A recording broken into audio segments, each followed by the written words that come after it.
अस्सलाम वालेकुम फ्रेंड्स आज हम सी प्रोग्रामिंग लैंग्वेज का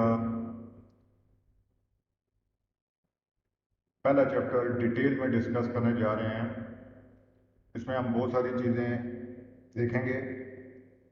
तो चलिए स्टार्ट करते हैं कि सबसे पहले हम देख लेते हैं कि what is C programming. C programming है क्या, इसकी थोड़ी सी हिस्ट्री देखते हैं। सी प्रोग्रामिंग लैंग्वेज जो थी वो AT&T बेल लेबॉर्ट्रीज जो USA की थी उनमें 1972 में इसको तैयार किया गया था। और इसको तैयार करने वाले का नाम क्या था? डेनिस रिची था। डेनिस रिची एक ही पर्सन था जिसने इसको बनाया था। तो ये इंडिविजुअल है जिसने सी प्रोग्रामिंग लैंग्वेज को 1972 में AT&T's बेल लेबॉर्ट्रीज में बनाया है। ये मिडल लेवल लैंग्वेज है। जो सी प्रोग्रामिंग लैंग्वेज है ये मिडल लेवल प्रोग्रामिंग लैंग्वेज है। इसको मिडल लेवल प्रोग्रामिंग लैंग्वेज क्यों कहते हैं? क्योंकि ये मशीन लैंग्वेज और जो हाई लेवल लैंग्वेज होती हैं इनके फीचर्स को कंबाइन करती है, इसलिए इसको क्या कहा जाता है? Middle level language. ये ऑब्जेक्टिव पॉइंट ऑफ व्यू से, एग्जामिनेशन पॉइंट ऑफ व्यू से भी इम्पॉर्टेंट है कि ये सारी जितनी भी चीज़ें हमने यहाँ पे डिस्कस की हैं कि सी मिडल लेवल लैंग्वेज है, ये मशीन लैंग्वेज और हाई लेवल लैंग्वेज को फीचर्स को मिक्स करती है, कंबाइन करती है, इसलिए इसको मिडल लेवल लैंग्वेज कहते हैं। डेनिस रिची इंडिविजुअल एक पर्सन ने जो सी प्रोग्रामिंग लैंग्वेज को बनाया है। AT&T बेल लेबॉर्ट्रीज जो यूनाइटेड स्टेट ऑफ अमेरिका थी उनमें 1972 में सी प्रोग्रामिंग लैंग्वेज को तैयार किया गया था। ये हमने डिस्कस कर लिया कि व्हाट इज सी प्रोग्रामिंग है क्या। अब हम अगले पॉइंट पे चल जाते हैं कि गेटिंग स्टार्टेड विद सी। अब हम सी को देख लेते हैं कि सी प्रोग्रामिंग लैंग्वेज को हम किस तरह से सीख सकते हैं। अब जब हमने थोड़ा सा, अगर मैं कंप्यूटर के साथ हमने जब कम्युनिकेट करना होता है तो हमने ऐसी ज़ुबान का इस्तेमाल करना होता है जो कि कंप्यूटर समझ सकता हो, जिसको कंप्यूटर को समझ आती हो। तो इसका मतलब ये है कि इंग्लिश लैंग्वेज को हम इस्तेमाल करके कंप्यूटर के साथ कम्युनिकेट नहीं कर सकते। हमको ऐसी लैंग्वेज उधर अपना जो सी प्रोग्रामिंग लैंग्वेज है वो अपना रोल प्ले करती है। सी प्रोग्रामिंग लैंग्वेज को यूज़ करते हुए हम क्या कर सकते हैं? कंप्यूटर के साथ कम्युनिकेट कर सकते हैं। लेकिन सी लैंग्वेज को सीखने में और इंग्लिश लैंग्वेज को सीखने में बहुत ज़्यादा सिमिलैरिटीज़ है, बहुत ज़्यादा मुशाबत है।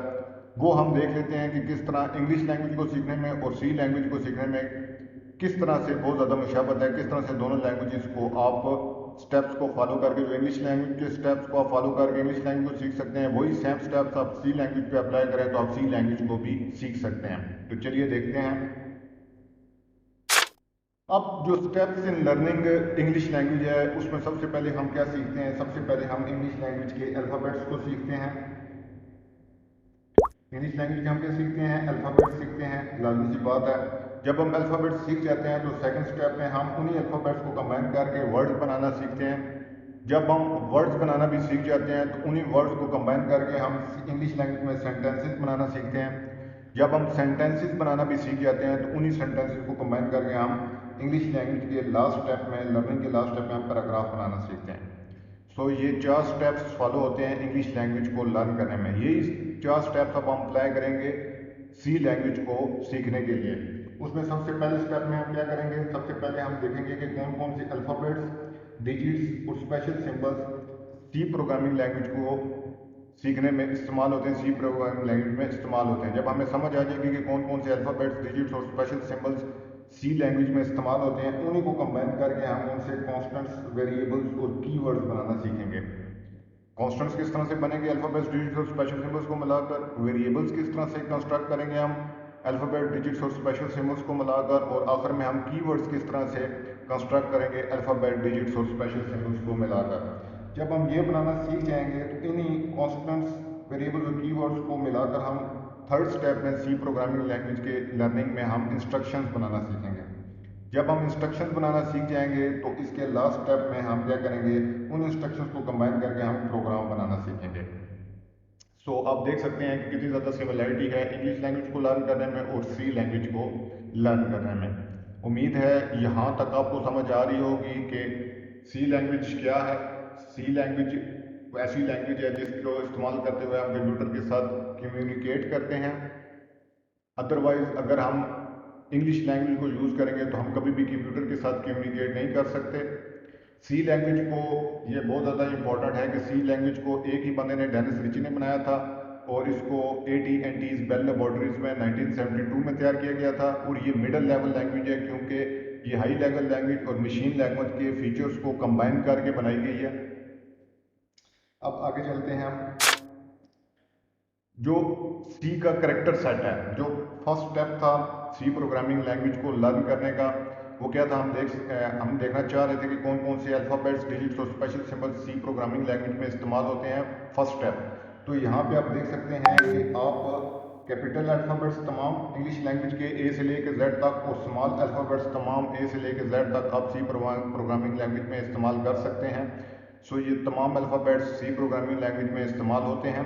तो फर्स्ट स्टेप हमारे पास जो अल्फ़ाबेट्स हैं वो हमें क्लियर हो गए कि कौन कौन से सी लैंग्वेज में इस्तेमाल होते हैं। अब हम सेकंड स्टेप पे आ जाते हैं कि डिजिट्स कौन कौन से इस्तेमाल होते हैं। तो 0 से लेकर 9 तक तमाम डिजिट्स सी लैंग्वेज में इस्तेमाल होते हैं।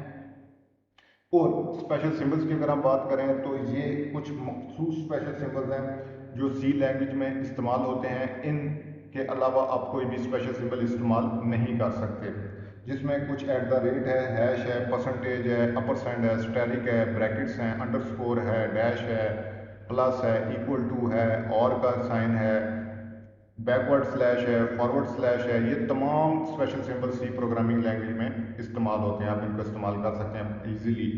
और ये तीनों अब हमें क्लियर हो गए कि जो फर्स्ट स्टेप में हमने देखा था कि सबसे पहले हम क्या सी प्रोग्रामिंग लैंग्वेज को लर्न करने का जो पहला स्टेप था वो हम ये देखते थे कि कौन कौन से अल्फ़ाबेट, डिजिट्स और special symbols C programming language में इस्तेमाल होते हैं। तो उम्मीद है यहाँ तक हमको क्लियर हो गया होगा कि सी प्रोग्रामिंग लैंग्वेज में कौन कौन से अल्फ़ाबेट, डिजिट्स और स्पेशल सिंबल इस्तेमाल होते हैं। अब हम इसको नेक्स्ट स्टेप पे जाते हैं। नेक्स्ट स्टेप हमारा यही था कि कांस्टेंट वेरिएबल्स और कीवर्ड्स इन किस तरह से हम बना सकते हैं अल्फ़ाबेट, डिजिट्स और स्पेशल सिंबल्स को कंबाइन करके। सो अल्फ़ाबेट, डिजिट्स और स्पेशल सिंबल्स को जब आप प्रॉपरली कंबाइन करेंगे, प्रॉपरली वो भी आप देखेंगे कि किस तरह से प्रॉपरली कंबाइन करेंगे जब हम उसके रूल्स पढ़ेंगे। तो जब आप अल्फ़ाबेट्स, डिजिट्स और स्पेशल सिंबल्स को जो सी प्रोग्रामिंग लैंग्वेज में इस्तेमाल होते हैं उनको जब आप प्रॉपरली कंबाइन करेंगे तो आप क्या बना सकते हैं, उनसे कॉन्स्टेंट्स बना सकते हैं, वेरिएबल्स बना सकते हैं और कीवर्ड्स बना सकते हैं। अब यहाँ पे एक जो क्वेश्चन अराइज होता है कि कॉन्स्टेंट्स, वेरिएबल्स और कीवर्ड्स क्या हैं सी प्रोग्रामिंग लैंग्वेज में। कांस्टेंट सी प्रोग्रामिंग लैंग्वेज में अगर हम कांस्टेंट को देखें तो वो एक ऐसी एंटिटी है जो कि चेंजेबल नहीं है, जो कि कभी भी चेंज नहीं होगी, अनचेंजेबल है। जैसे कि अगर मैं डिजिट यूज करूं 3, 5, 6, अल्फ़ाबेट कोई ए यूज कर लूं, ये तमाम क्या हैं, ये तमाम कांस्टेंट्स हैं, इनकी वैल्यू कभी भी चेंज नहीं होगी, ये अनचेंजेबल एंटिटी है। इसी तरह जो वेरिएबल है, वेरिएबल क्या है, वो ऐसी एंटिटी है जो कि चेंजेबल है। वो सी प्रोग्रामिंग लैंग्वेज में जब आप वेरिएबल किसी चीज़ को भी कहेंगे उसका आपको उसी टाइम क्लियर हो जाएगा कि ये एक ऐसी एंटिटी है जो कि चेंजेबल है। इसको अब आगे हम जब डिस्कस करेंगे तो वहाँ पे आपको मज़ीद क्लियर हो जाएगा कि कांस्टेंट क्यों अनचेंजेबल एंटिटी है और वेरिएबल क्यों चेंजेबल एंटिटी है। जिस तरह वेरिएबल का नाम जब हम देते हैं कि सपोज कर लें हम पी प्रिंट एक वेरिएबल का नेम है, तो ये इस वेरिएबल में अगर 3 सेव हुआ है तो इसी को जब हम ओवरराइड कर देंगे 5 के साथ तो अब 3 की जगह 5 यहाँ पे रिप्लेस हो गया है तो प्रिंट की वैल्यू चेंज हो गई है। तो वेरिएबल का क्या मतलब है, वेरिएबल एक ऐसी एंटिटी है जो कि चेंजेबल है, जबकि कांस्टेंट एक ऐसी एंटिटी है जो कि कभी भी चेंज नहीं होगी किसी भी सूरत में। अब ये जब हम आगे डिस्कशन करेंगे तो आपको मजीद क्लियर हो जाएगा। अब कीवर्ड्स क्या हैं, कीवर्ड्स जो सी प्रोग्रामिंग लैंग्वेज में अगर हम कीवर्ड किसी भी वर्ड को अगर हम कहते हैं कि ये कोई चीज़ वर्ड लिखा हुआ है उसको हम अगर कीवर्ड कहते हैं तो उसका एक स्पेशल मीनिंग होता है। आपके जहन में उस टाइम आना चाहिए कि इसका कोई ना कोई स्पेशल मीनिंग होगा, स्पेशल मीनिंग होता है। और कीवर्ड का मतलब जो होता है वो ऑलरेडी कंपाइलर को बता दिया गया होता है या इन ब्रॉडर सेंस कंप्यूटर को बता दिया गया होता है।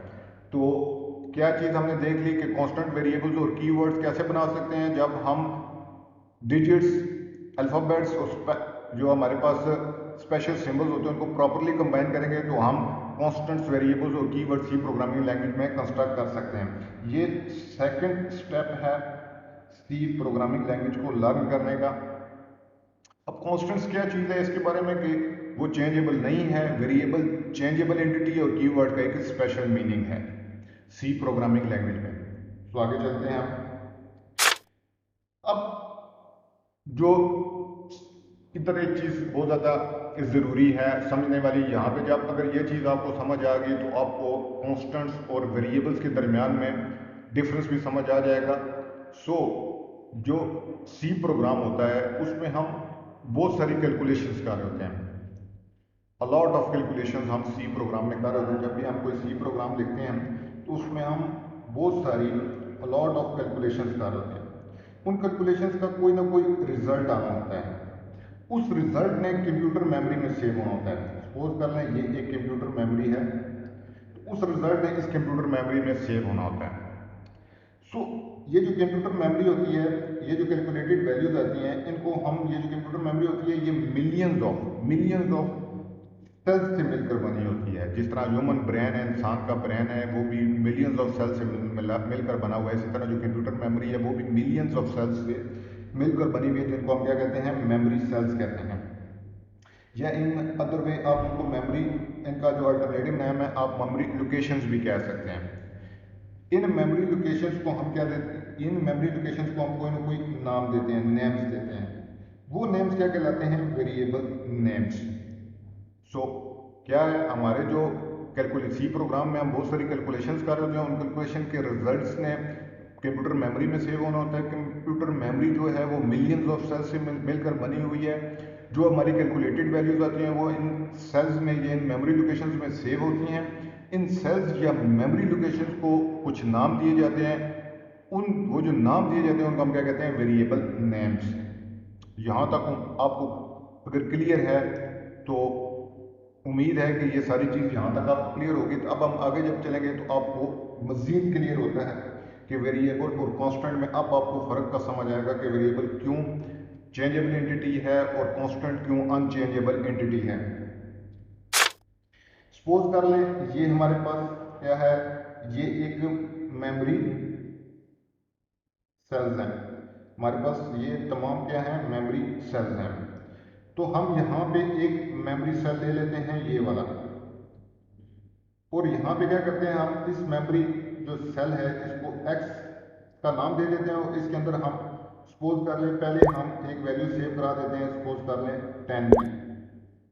जब हमने इसके अंदर 10 की वैल्यू सेव कराई तो 10 क्या है, 10 एक कांस्टेंट एंटिटी है।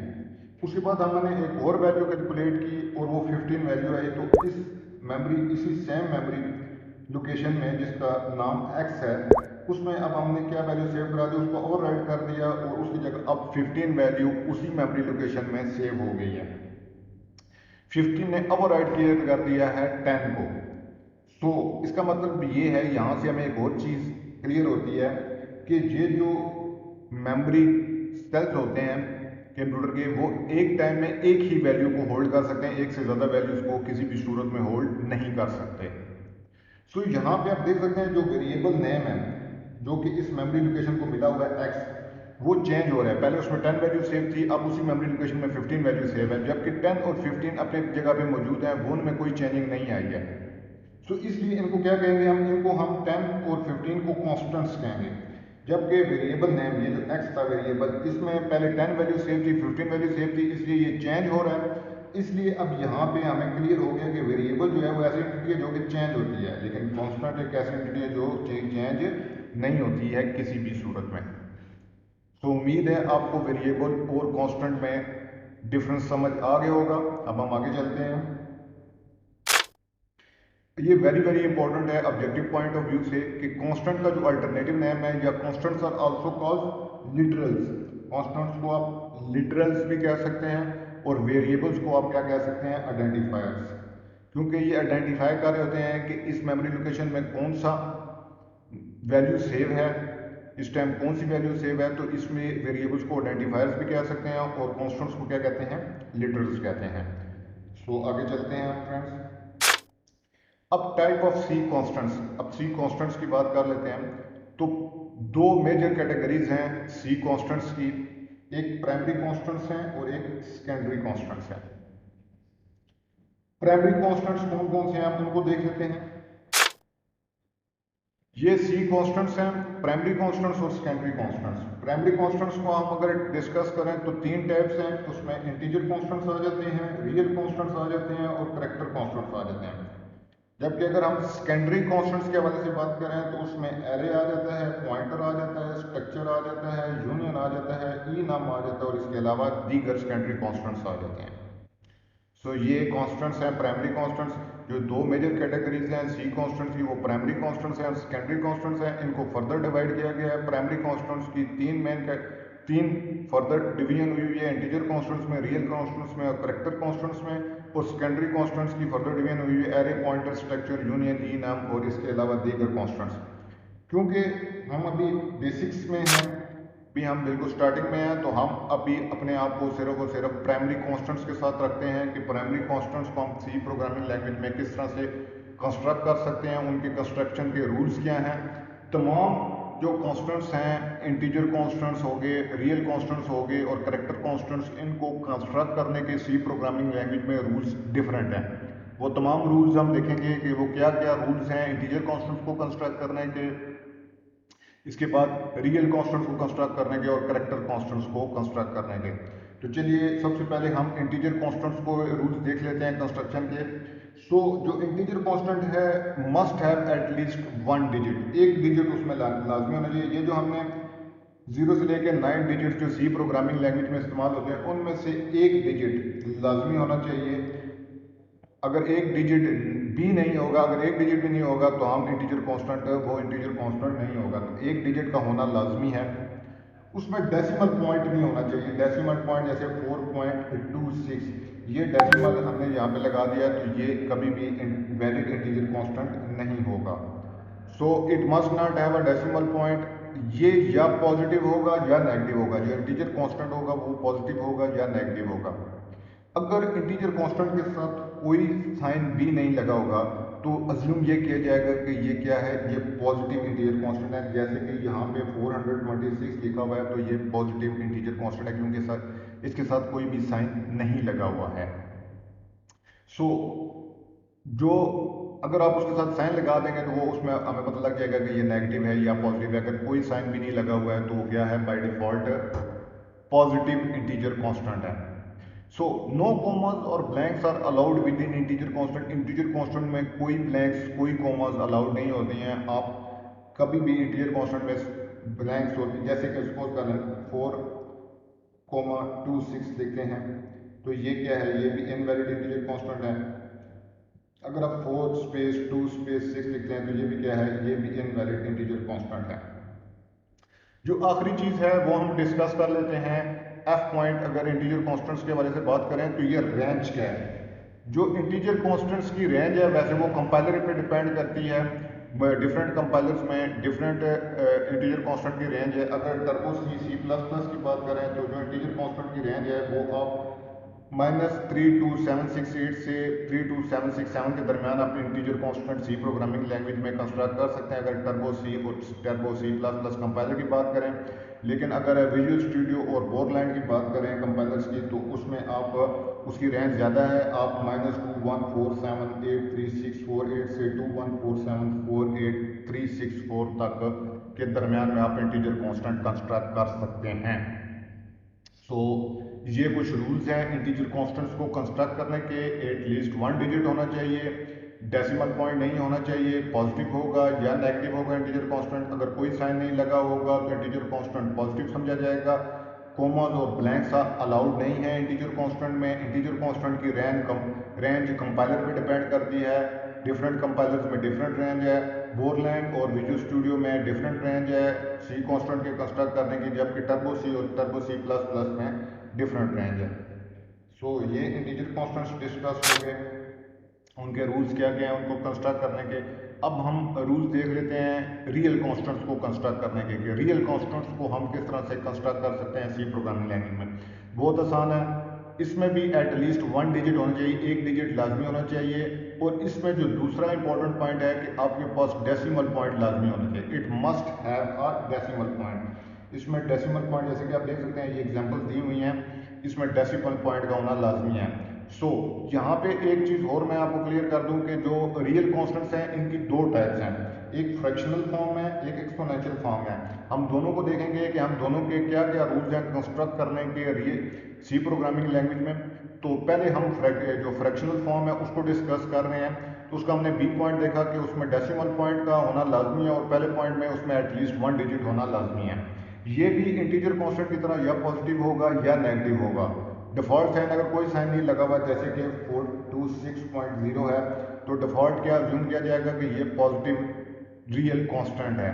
इसमें भी इंटीजर कांस्टेंट की तरह कॉमन और ब्लैंक्स अलाउड नहीं है।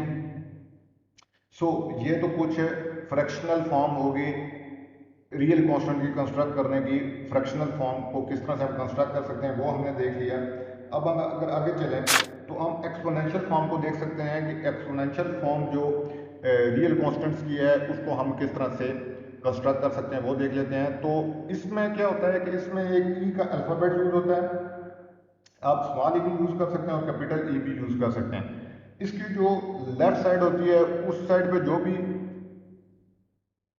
डेसिमल जो भी हमारे पास डिजिट्स लिखे जाएंगे वो क्या कहलाएंगे, मैंटीसा कहलाएंगे। जबकि जो राइट साइड पे जो भी डिजिट्स लिखे जाएंगे वो क्या कहलाएंगे, वो एक्सपोनेंट कहलाएंगे।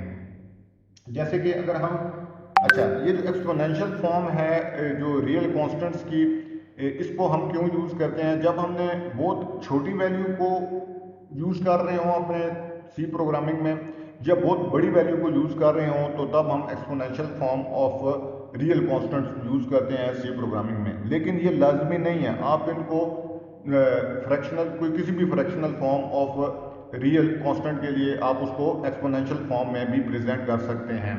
ये लाजमी नहीं है कि बहुत छोटी वैल्यू तब भी आप उसको या बहुत बड़ी वैल्यू तब भी आप exponential form of real constant use करें। अब किसी भी आप fractional form of real constants के लिए exponential form of real constants को यूज़ कर सकते हैं।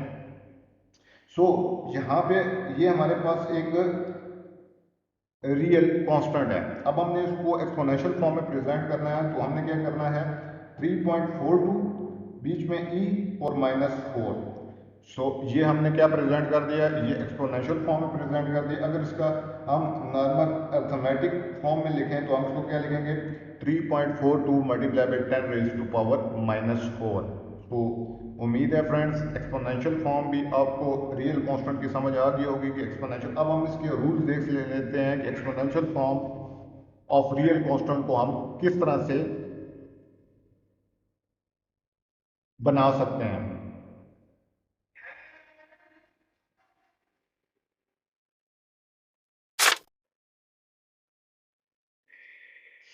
जो एक्सपोनेंशियल फॉर्म है रियल कांस्टेंट की, उसका जो सबसे पहला रूल है उसको कंस्ट्रक्ट करने का, जो मेंटीसा पार्ट है and the exponential part should be separated by the letter small E, जैसे कि मैंने पीछे बताया, या कैपिटल ई। इस लेटर को यूज करते हुए आप मेंटीसा पार्ट और एक्सपोनेंट जो मेंटीसा पार्ट और एक्सपोनेंशियल पार्ट को आप सेपरेट करेंगे। जो मेंटीसा पार्ट है में हैव अ नेगेटिव और पॉजिटिव या नेगेटिव साइन होगा, उसमें पॉजिटिव या नेगेटिव साइन होगा। जैसे कि +3.2 ई -5, तो यहाँ पे आपने पॉजिटिव साइन यूज कर दिया है। जैसे कि आप देख सकते हैं यहाँ पे हमने +3.2 और -5, यहाँ पे हमने -5। तो जो मेंटीसा पार्ट है उसमें पॉजिटिव या नेगेटिव का साइन हो सकता है। डिफाइड साइन अगर कोई साइन नहीं लगाते तो क्या समझा जाएगा कि वो पॉजिटिव है, जो मेंटीसा पार्ट है। जो एक्सपोनेंट पार्ट है उसमें भी, जो एक्सपोनेंट पार्ट है उसमें भी एटलीस्ट एक डिजिट होना लाजमी है, जो कि पॉजिटिव होगा या नेगेटिव होगा। डिफॉल्ट साइन क्या होगा, पॉजिटिव। अगर कोई साइन नहीं लगा हुआ तो डिफॉल्ट साइन क्या होगा, पॉजिटिव होगा। जैसे कि अगर इसको मैं लिखूं, अगर मैं यहाँ पे लिखूँ 3.2 ई रेज टू पावर 5, तो ये यहाँ पे बाय डिफॉल्ट क्या, इसका ये भी पॉजिटिव है और ये भी पॉजिटिव है। अगर जब तक इसके साथ साइन नहीं लगाएंगे तब तक ये क्या रहेंगे, ये पॉजिटिव ही रहेंगे। अगर आप नेगेटिव का साइन ऐड करते हैं तो फिर समझ आएगी कि ये नेगेटिव है। सो ये हमने देख लिया कि ये जो है ये, अगर एग्जांपल हम ये देखें तो -3 पॉइंट, इसकी जो रेंज है, अगर हम इसकी रेंज को डिस्कस करें exponential form of real constant की, वो भी कंपाइलर डिपेंडेंट है। लेकिन आप -3.4 ई रेज टू पावर 38 से 3.4 ई रेज टू पावर 38 के दरमियान में exponential form of real constants को कंस्ट्रक्ट कर सकते हैं सी प्रोग्रामिंग लैंग्वेज में। इसकी कुछ एग्जांपल्स हैं, जैसे कि 4.1 ई रेज ई टू 8, ये एक एग्जांपल है, ये नेक्स्ट एग्जांपल है। तो ये तीन एग्जांपल, ये तमाम वैलिड फॉर्म्स हैं exponential form of real constants की। सो हमने क्या देखा कि हम जो रियल कांस्टेंट्स हैं उनकी दो फॉर्म्स हैं, फ्रैक्शनल फॉर्म है और एक्सपोनेंशियल फॉर्म है। आप फ्रैक्शनल फॉर्म को भी हमने देख लिया कि फ्रैक्शनल फॉर्म को कंस्ट्रक्ट करने के क्या क्या रूल्स हैं, और उसके बाद हमने एक्सपोनेंशियल फॉर्म को भी देख लिया उसको कंस्ट्रक्ट करने के क्या क्या रूल्स हैं। सो अब हम आगे चलते हैं और करेक्टर कांस्टेंट्स को कंस्ट्रक्ट करने के रूल्स और करेक्टर कांस्टेंट्स को डिस्कस कर लेते हैं। So rules for constructing character constants. जो करेक्टर कांस्टेंट होता है वो क्या होता है कि एक सिंगल अल्फाबेट, सिंगल डिजिट या सिंगल स्पेशल सिंबल को अगर आप inverted commas, single inverted commas में इनक्लोज कर देते हैं तो आप क्या बना देते हैं, उसका करेक्टर कांस्टेंट बना देते हैं। जैसे कि यहाँ पे ये एक वैलिड करेक्टर कांस्टेंट है, ये भी वैलिड करेक्टर कांस्टेंट है, यहाँ पे डिजिट आ गया और सॉरी सिंगल इन्वर्टेड कॉमास के अंदर, और इस तरह यहाँ पे ये स्पेशल सिंबल आ गया सिंगल इन्वर्टेड कॉमास के अंदर। तो हमने क्या किया है कि अगर आप अल्फाबेट्स, डिजिट्स या सिंगल सिंगल होना चाहिए, एक अल्फाबेट होना चाहिए या एक डिजिट होना चाहिए या एक स्पेशल सिंबल को आप सिंगल इन्वर्टेड कॉमास के अंदर रखते हैं तो आप क्या बना लेते हैं, करेक्टर कांस्टेंट बना लेते हैं। इसका जो बी पॉइंट है वो ये है कि जो इन्वर्टेड कोमास होंगे वो हमेशा क्या करेंगे, लेफ्ट साइड को अपने, उनका जो डायरेक्शन होगी वो लेफ्ट साइड को होगी, तो ये एक वैलिड क्या है, करेक्टर कांस्टेंट है। जबकि ये क्या है, ये इनवैलिड करेक्टर कांस्टेंट है। अगर एक का डायरेक्शन राइट साइड पे और एक की डायरेक्शन लेफ्ट साइड पे हो इन्वर्टेड कोमा की, जो सिंगल इन्वर्टेड कोमा है, तो ये क्या हो जाएगा, ये इनवैलिड हो जाएगा। सो दोनों की डायरेक्शन आपने क्या रखनी है, लेफ्ट साइड पे रखनी है। सो ये हमने यहाँ पे देख लिया कि ये दो पॉइंट्स हमने डिस्कस कर लिए करेक्टर कांस्टेंट्स के हवाले से। अब हम आगे चलते हैं। Types of C variables, C variables और उनकी टाइप्स। अब हमने कांस्टेंट्स हमारे फिनिश हो गए हैं कि जो कांस्टेंट्स कौन कौन से थे हमारे पास।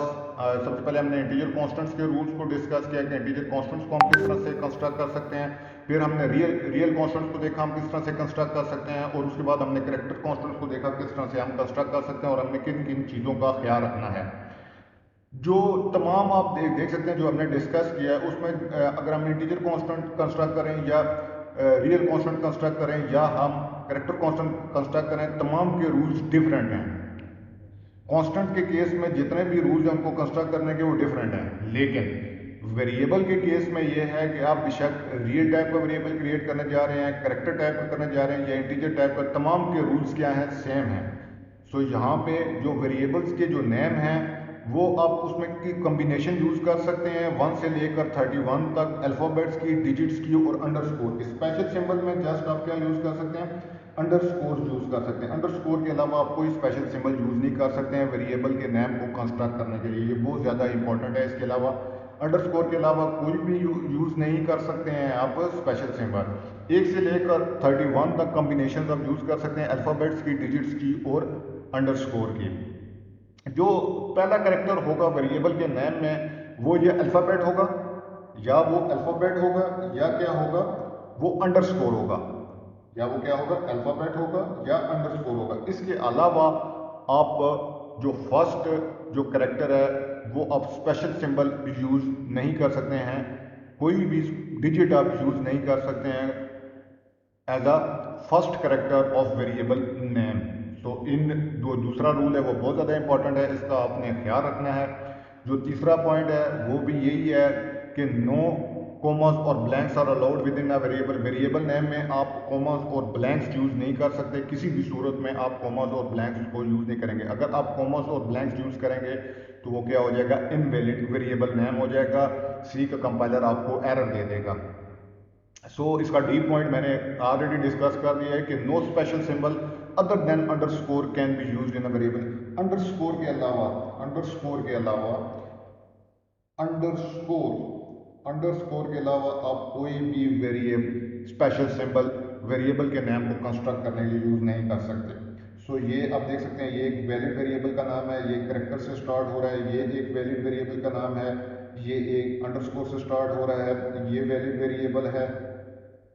उसके अलावा क्या है, ये वैलिड वेरिएबल है, लेकिन ये एक इनवैलिड वेरिएबल का नाम है क्योंकि ये डिजिट से स्टार्ट हो रहा है। तो हमारा जो जो सेकंड रूल है वेरिएबल नेम को कंस्ट्रक्ट करने का, कि जो फर्स्ट लेटर होगा या वो जो फर्स्ट करेक्टर होगा वेरिएबल के नेम में वो अल्फ़ाबेट होगा या अंडरस्कोर होगा, तो यहाँ पे डिजिट यूज़ हो रहा है, तो ये क्या है, इनवैलिड वेरिएबल नेम है। आगे चलते हैं। अब जो वेरिएबल, क्योंकि हमारे पास कॉम्बिनेशन आप देख सकते हैं 1 से लेके 31 तक आप डिफरेंट करेक्टर्स, मतलब अल्फ़ाबेट्स, डिजिट्स और अंडरस्कोर को मिला के आप 1 से लेके 31 तक करेक्टर का जो वेरिएबल का नाम है वो रख सकते हैं। सो हमें यहाँ पे इसको यूज़फुल बनाना होता है कि हम जितनी मर्जी, क्योंकि हमारे पास बहुत बड़ी तादाद है कॉम्बिनेशंस की, अल्फ़ाबेट्स, डिजिट्स और अंडरस्कोर की, तो हमने ऐसे नाम रखने होते हैं। सी प्रोग्रामिंग लैंग्वेज में गुड प्रैक्टिस ये होती है कि आप जो चीज़ भी, जिस चीज़ का भी प्रोग्राम बना रहे हैं, जैसे कि आप सिंपल इंटरेस्ट का हम देख लेते हैं, जैसे कि हम सिंपल इंटरेस्ट कैलकुलेट कर रहे हैं, तो हमने वहाँ पे ऐसे वेरिएबल जैसे कि ये PRIN है, तो ये प्रिंसिपल को प्रेजेंट कर रहा है, रेट ऑफ इंटरेस्ट और नंबर ऑफ ईयर्स। सो हमने ऐसा वर्ड्स रखने होते हैं जो कि हमें फ्यूचर में जब भी हम अपने प्रोग्राम को दोबारा देखें तो हमें समझ आ जाए कि ये वेरिएबल हमने किस लिए, ये जो वेरिएबल नेम दिया था हमने किस लिए दिया था। ये तो ये नहीं आपने जस्ट रख देना होता कि यार ABC। आपके पास इतनी बड़ी रेंज है, आप ऐसे ही वेरिएबल्स के नाम दें जो कि आपको बाद में भी फ्यूचर में जब आप अपना प्रोग्राम खोलें तो आपको उसी टाइम पता लग जाए कि मेरे ये वेरिएबल्स के नेम से ही आपको पता लग जाए कि ये वेरिएबल्स मेरे इस प्रोग्राम में क्या काम कर रहे हैं। तो इस चीज़ का आपने ख्याल रखना है। अगली चीज़, अब यहाँ पे एक इम्पॉर्टेंट चीज़ हमारे जहन में आती है, एक क्वेश्चन अराइज होता है। क्वेश्चन ये अराइज होता है कि अगर वेरिएबल्स के नेम को, अगर बेशक हम इंटीजर टाइप का वेरिएबल क्रिएट करने जा रहे हैं, या हम रियल टाइप का वेरिएबल क्रिएट करने जा रहे हैं, या हम करेक्टर टाइप का वेरिएबल क्रिएट करने जा रहे हैं, तमाम के रूल्स तो कंस्ट्रक्ट करने के सेम हैं, तो फिर कंपाइलर को किस तरह पता लगता है कि ये कौन से टाइप का वेरिएबल है, ये इंटीजर टाइप का है, रियल टाइप का है, या करेक्टर टाइप का है। ये बड़ी इंपॉर्टेंट चीज़ है। तो इसका आंसर क्या है, बहुत आसान सा है। ये सी कंपाइलर ने हमारे लिए लाजमी कर दिया है कि हम जब भी कोई वेरिएबल का नेम कंस्ट्रक्ट करने जा रहे हों तो उससे पहले हमने क्या यूज़ करना है, उसकी टाइप यूज़ करनी है। एक कीवर्ड यूज़ करना है जो कि बता रहा होगा ये कौन से टाइप का वेरिएबल है। जैसे कि यहाँ पे हमने इंट यूज़ किया तो हमें यहाँ से पता लग गया कि ये कंपाइलर को पता लग गया, ये जो SI और ये M_HRA ये क्या है, ये इंटीजर टाइप का वेरिएबल नेम है। ये क्या है, इंटीजर टाइप का है, इंटीजर टाइप का वेरिएबल है। अगर हम फ्लोट यूज करते हैं तो ये कंपाइलर को क्या पता लग जाएगा कि जो बेसल लिखा हुआ है ये किस टाइप का, रियल टाइप का वेरिएबल है। और अगर कि ये करेक्टर का कीवर्ड यूज हुआ होगा तो क्या पता लग जाएगा कंपाइलर को कि ये कौन से टाइप का वेरिएबल है, ये करेक्टर टाइप का वेरिएबल है। सो इस तरह से कंपाइलर को पता लगता है जब भी हम कोई भी वेरिएबल नेम लिखने जा रहे होते हैं, तो वेरिएबल क्रिएट करने जा रहे होते हैं, तो उससे पहले हमने उसकी टाइप लाजमी मेंशन करनी होती है, जिससे कंपाइलर को पता लगता है कि ये कौन से टाइप का वेरिएबल डिक्लेयर किया है हमने। सो यहाँ तक चीज़ें उम्मीद हैं आपको क्लियर हो रही होंगी। अब हम देख लेते हैं, हमने वेरिएबल्स को भी देख लिया, जो सेकंड स्टेप था उसमें हमने करेक्टर कॉन्स्टेंट्स को भी देख लिया, वेरिएबल्स को भी देख लिया। अब जो सेकंड स्टेप में जो आखिरी चीज़ रह गई थी वो कीवर्ड्स थे, सी कीवर्ड्स। तो सी प्रोग्रामिंग लैंग्वेज में ये कुछ 32 कीवर्ड्स हैं जो यूज़ होते हैं, जिसमें हमने अभी जो पीछे यूज़ किया है, हमने इंट यूज़ किया है, इंटीजर टाइप का यूज़ किया है, उसके बाद हमने करेक्टर टाइप का यूज़ किया है वेरिएबल कीवर्ड को, इसके अलावा हमने फ्लोट टाइप का कीवर्ड। तो ये 3 कीवर्ड्स हमने पीछे यूज़ किए हैं। कीवर्ड्स क्या होते हैं, कीवर्ड्स के बारे में मैंने ऑलरेडी आपको बता दिया है कि कीवर्ड्स ऐसे वर्ड होते हैं जिनका स्पेशल मीनिंग होता है, और वो ऑलरेडी कंपाइलर को बता दिया गया होता है कि अगर ये कीवर्ड यूज़ हो तो इसका ये मतलब है, या इन ब्रॉडर सेंस कंप्यूटर को बता दिया गया होता है कि इस कीवर्ड का ये मकसद है या ये मतलब है। सो कीवर्ड्स के हवाले से जो फर्दर चीज़ है वो ये है कि कीवर्ड्स को आपने, ये बहुत इंपॉर्टेंट पॉइंट है, वेरी वेरी इंपॉर्टेंट है कि कीवर्ड्स को आपने कभी भी वेरिएबल के नेम के तौर पर यूज़ नहीं करना है किसी भी सूरत में। क्योंकि अगर आप कीवर्ड को वेरिएबल के नेम के तौर पे यूज़ कर रहे होंगे तो इसका मतलब ये होगा कि आप कीवर्ड को एक नया मीनिंग देने जा रहे हैं जो कि परमिटेड नहीं है, जो कि अलाउड नहीं है। कुछ कंपाइलर ये चीज़ अलाउ करते हैं कि कीवर्ड्स को आप वेरिएबल के नेम पर तो यूज़ कर सकते हैं, लेकिन ये अच्छी प्रैक्टिस नहीं है। आपने कभी भी किसी भी सूरत में कीवर्ड को आपने वेरिएबल के नाम के तौर पर यूज़ नहीं करना है, क्योंकि आप, इसका मतलब यही होगा कि कीवर्ड को आप नया मीनिंग देने जा रहे हैं, तो कंपाइलर उसमें कंफ्यूज हो जाएगा और वो आपके जो वेरिएबल है या कीवर्ड है उसको समझ नहीं पाएगा कि यहाँ पे ये वेरिएबल के तौर पे काम कर रहा है या कीवर्ड के तौर पे काम कर रहा है। सो उम्मीद है यहाँ तक आपको क्लियर हो गया होगा। सो जो अब यहाँ पे थोड़ी सी चीज़ और आती है, ये भी इम्पोर्टेंट है। जो कंपाइलर वेंडर्स हैं उन्होंने क्या किया हुआ है कि उन्होंने ये जो 32 कीवर्ड्स हमने पीछे देखे हैं सी प्रोग्रामिंग लैंग्वेज में, जो 32 कीवर्ड्स यूज़ होते हैं, उसके अलावा भी जो कंपाइलर वेंडर्स हैं उन्होंने, जैसे माइक्रोसॉफ्ट है, बोरलैंड है, इन्होंने अपने अपने कीवर्ड्स भी दिए हुए हैं, जैसे कि यहाँ पे नियर, फॉर, एएसएम एक्सेट्रा। ये इनको हम क्या कहते हैं, एक्सटेंडेड कीवर्ड्स। ये क्या कहलाते हैं, those are called extended keywords. So जो आंशिक कमेटी है उसने ये कहा हुआ है कि उसने ये रूल रखा हुआ है कि जब भी जो माइक्रोसॉफ्ट और जो डिफरेंट बोरलैंड और जो डिफरेंट कंपाइलर वेंडर्स हैं वो जब भी अपनी तरफ से कीवर्ड बनाएंगे या एक्सटेंडेड कीवर्ड अपने कंपाइलर में इस्तेमाल करेंगे तो उसके पहले डबल अंडरस्कोर लाजमी लगाएंगे। लेकिन जो तमाम कंपाइलर वेंडर हैं वो इस रूल को फॉलो नहीं करते हैं, तो ये एक बताने वाली चीज़ थी, ज़रूरी चीज़ थी, तो ये मैंने कहा आपके नोटिस में दे दूँ। अब हम आगे चलते हैं। अब हमने देख लिया फर्स्ट और सेकंड स्टेप, हमने देख लिया कि सी प्रोग्रामिंग लैंग्वेज में हमने कौन कौन से अल्फ़ाबेट, डिजिट्स और स्पेशल सिंबल यूज होते हैं वो हमने देख लिया, और उनको मिलाकर उनकी वैलिड कॉम्बिनेशन को हम किस तरह से मिलाकर कांस्टेंट वेरिएबल्स और कीवर्ड्स कंस्ट्रक्ट कर सकते हैं, ये हमने देख लिया। अब हम हमारा अगला जो स्टेप था वो था कि हम इंस्ट्रक्शन से वेरिएबल्स, कांस्टेंट्स और कीवर्ड्स को मिलाकर हम इंस्ट्रक्शंस किस तरह सी प्रोग्रामिंग लैंग्वेज में बना सकते हैं। इसकी हमें बेहतर तरीके से इस तरह से समझ आएगी कि अगर हम एक सी का प्रोग्राम लिख लें, जैसे कि ये आपके सामने एक सी का प्रोग्राम लिखा हुआ है, इससे आप हम जो थर्ड और जो फोर्थ स्टेप है, इंस्ट्रक्शन और प्रोग्राम, दोनों चीज़ें हमें बहुत ज़्यादा क्लियर हो जाएंगी। हम क्या करते हैं, हमने जैसे कि ये प्रोग्राम लिखा हुआ है इसको समझते हैं। जब हम इसको समझ जाएंगे तो हमें इंस्ट्रक्शंस की भी समझ आ जाएगी बड़ी डिटेल में कि सी प्रोग्रामिंग लैंग्वेज में इंस्ट्रक्शंस किस तरह से बनती हैं, कांस्टेंट वेरिएबल्स और कीवर्ड्स को मिला के, और उन इंस्ट्रक्शंस को मिलाकर हम प्रोग्राम सी प्रोग्रामिंग लैंग्वेज में किस तरह से बना सकते हैं। मैंने ये एक प्रोग्राम लिखा है जो कि कैलकुलेट कर रहा है सिंपल इंटरेस्ट को। इसमें अभी हम डिस्कस करेंगे कि ये जो फर्स्ट हमने लिखे इसका क्या मकसद है। हम इन तमाम को वन बाय वन डिस्कस करेंगे। इसका क्या मकसद है, कैलकुलेशन ऑफ सिंपल इंटरेस्ट, इसके पहले जो फॉरवर्ड स्लैश स्टैरिक और स्टैरिक फॉरवर्ड स्लैश लगा हुआ है, इसका क्या मकसद है। Hash include studio dot H का क्या मकसद है।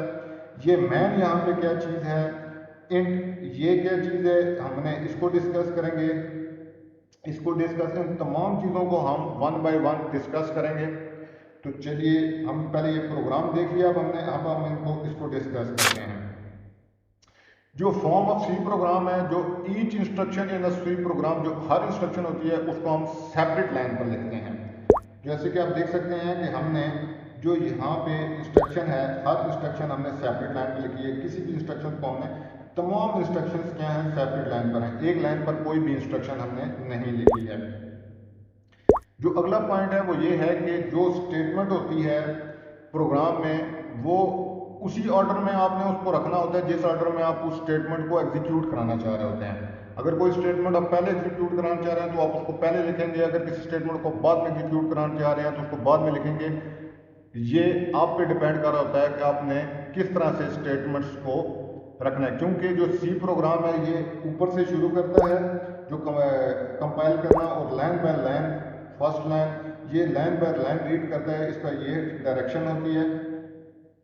सो टॉप से लाइन बाय लाइन ये कभी भी ये नहीं करता कि जंप करके पहली इंस्ट्रक्शन रीड की तो जंप करके तीसरी इंस्ट्रक्शन पे चला गया, दूसरी इंस्ट्रक्शन को छोड़ दिया। ये हर लाइन को एग्जीक्यूट करता जाता है, हर लाइन को ये पढ़ता जाता है। तो इसलिए आपने जो इंस्ट्रक्शन जिनको आप पहले रखना होता है उनको आप पहले रखेंगे, जिनको आपने बाद में रखना होता है उनको आप बाद में रखेंगे।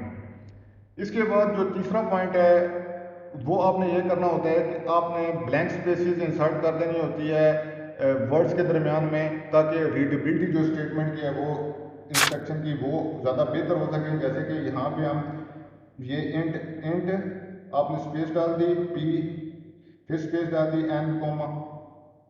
सो ये ज़्यादा बेहतर रहता है कि आप बीच में स्पेसेस डालें ताकि रीडेबिलिटी बेहतर हो सके आपके सी स्टेटमेंट की और सी प्रोग्राम की। सो ये 3 पॉइंट्स उम्मीद है आपको क्लियर हो गए होंगे।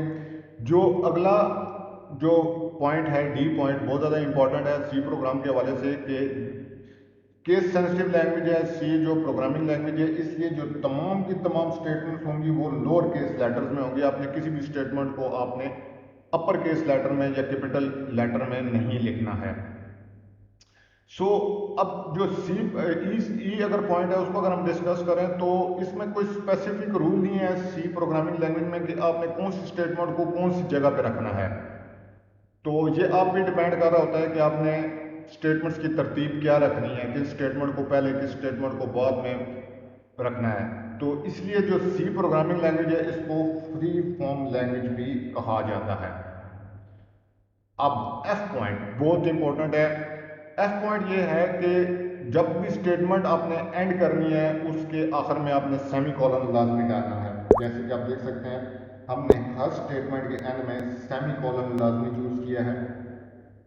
तमाम स्टेटमेंट्स के एंड में हमने सेमी कॉलन लाजमी यूज किया है। तो ये क्या काम कर रहा होता है, ये स्टेटमेंट टर्मिनेटर का काम कर रहा होता है, स्टेटमेंट टर्मिनेटर। तो ये बहुत ज़्यादा ज़रूरी होता है सेमी कॉलन हर स्टेटमेंट के एंड में। अब हमने स्टेटमेंट्स को तो डिस्कस कर लिया। अब एक चीज़ हमारे प्रोग्राम में यूज़ हो रही थी जो कि कमेंट्स थे। कमेंट्स क्या होते हैं सी प्रोग्रामिंग लैंग्वेज में? कमेंट्स ऐसे सेंटेंसेस होते हैं या ऐसी आप कह रहे हैं कमेंट्स जो यूज़ किए जाते हैं सी प्रोग्रामिंग लैंग्वेज में, वो इसलिए यूज़ किए जाते हैं कि ताकि हम कमेंट्स को पढ़ के ये समझ सकें कि ये जो सी प्रोग्राम लिखा गया इसका क्या मकसद है, या इसमें किसी भी स्पेसिफिक स्टेटमेंट का क्या पर्पज़ है इस प्रोग्राम में, जो सी के प्रोग्राम में। जैसे कि आप देख सकते हैं यहाँ पे ये जो हमने 2 पॉइंट्स, ये जो टॉप पे फर्स्ट 2 लाइन्स लिखी हैं कि कैलकुलेशन ऑफ सिंपल इंटरेस्ट, और ऑथर लिखा है हमने क्यानी भाई और उसके आगे डेट लिख दी है।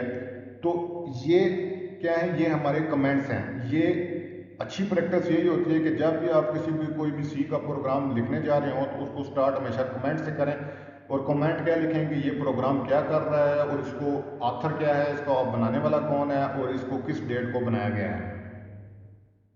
जो यहाँ पे ये भी एक कमेंट है। सो कमेंट्स क्या बता रहे होते हैं, अब देखें यहाँ पे दोनों किस्म के कमेंट यूज हो गए हैं। एक तो जो ऊपर टॉप पे 2 कमेंट्स यूज हुए हैं ये बता रहे हैं कि इस प्रोग्राम का क्या मकसद है, ये प्रोग्राम क्या कर रहा है। और यहाँ पे जो जो नीचे कमेंट यूज हो रहा है फार्मूला ऑफ सिंपल इंटरेस्ट, ये बता रहा है कि ये जो नीचे स्टेटमेंट लिखी गई है ये इस प्रोग्राम में क्या कर रही है, ताकि फ्यूचर को जब आप इस प्रोग्राम को दोबारा ओपन करके देखें तो आपको क्लियर हो जाए कि ये जो स्टेटमेंट थी स्पेसिफिक स्टेटमेंट इस प्रोग्राम में क्या कर रही है।